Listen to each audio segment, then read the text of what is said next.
ഫേസ്ബുക്കിലൂടെ ചോദിച്ചൊരു ചോദ്യമാണ്. ചോദ്യം എങ്ങനെയാണ്: സ്വാമി, ഞാൻ ഇന്ന് രാവിലെ നിലവിളക്ക് തെളിയിക്കാറുണ്ട്.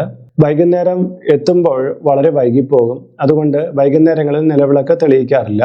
ഇതുകൊണ്ട് എന്തെങ്കിലും ദോഷമുണ്ടോ? ഈ അടുത്ത കാലത്ത് ഒരു ആചാര്യം പറയുന്നു, രാവിലെ നിലവിളക്ക് തെളിയിച്ചു കഴിഞ്ഞാൽ നിർബന്ധമായിട്ടും വൈകുന്നേരം നിലവിളക്ക് തെളിയിക്കണമെന്ന്. എനിക്കിത് സാധിക്കാറില്ല. എന്തെങ്കിലും പോംവഴി പറഞ്ഞു തരുമോ എന്നാണ് ചോദിച്ചിരിക്കുന്നത്. വീടുകളിൽ നിലവിളക്ക് തെളിയിക്കുക എന്ന് പറഞ്ഞാൽ പരമ പവിത്രമായിട്ടുള്ള കാര്യമാണ്.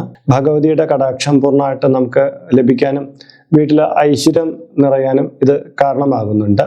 അപ്പോൾ ഇവിടെ ഒരാൾക്ക് രാവിലെ നിലവിളക്ക് തെളിയിക്കാനാകും, എന്നാൽ വൈകുന്നേരം വരുമ്പോൾ അത് കഴിയാതെ പോകുന്നു. ചിലപ്പോൾ അയാൾ എത്തിച്ചേർന്ന് പാതിരാത്രിയാവും, വീട്ടിൽ ആരും വിളക്ക് തെളിയിക്കാനില്ല. അങ്ങനെയൊക്കെ ഉള്ളൊരു ഘട്ടം ചിലയിടങ്ങളിലെങ്കിലും വന്നു ചേരാറുണ്ട്. അങ്ങനെയുണ്ടെങ്കിൽ യാതൊരു കുഴപ്പമില്ല എന്നുള്ളതാണ് മനസ്സിലാക്കേണ്ട കാര്യം. നിങ്ങൾക്ക് ഒരു നേരമെങ്കിലും നിലവിളക്ക് തെളിയിക്കാൻ കഴിഞ്ഞിട്ടുണ്ടെങ്കിൽ അത് ഉത്തമമായിട്ടുള്ള കാര്യമായിട്ടാണ് കണക്ക് കൂട്ടേണ്ടത്. ഇനി 2 നേരവും നിലവിളക്ക് തെളിയിക്കാൻ കഴിയുന്നവർ ധാരാളം പേരുണ്ട്. അവർ 2 നേരം തെളിയിക്കുക. ഇനി വൈകുന്നേരം മാത്രമായിട്ട് നിലവിളക്ക് തെളിയിക്കുന്ന സമ്പ്രദായക്കാരായ വീടുകൾ ധാരാളമുള്ള ഭൂമിയാണ് നമ്മുടെ കേരളം. അപ്പോൾ അവർ രാവിലെ ചിലപ്പം നിലവിളക്ക് തെളിയിക്കാൻ കഴിഞ്ഞില്ല എന്ന് വന്നേക്കാം. 2 നേരം തെളിയിക്കാൻ കഴിയുന്നവർ 2 നേരം തെളിയിക്കുക. രാവിലെ മാത്രം നിലവിളക്ക് തെളിയിക്കാൻ കഴിയുന്നവർ പ്രകാരം ചെയ്യുക. വൈകുന്നേരം മാത്രം നിലവിളക്ക് തെളിയിക്കാൻ കഴിയുന്ന അങ്ങനെ ചെയ്യുക.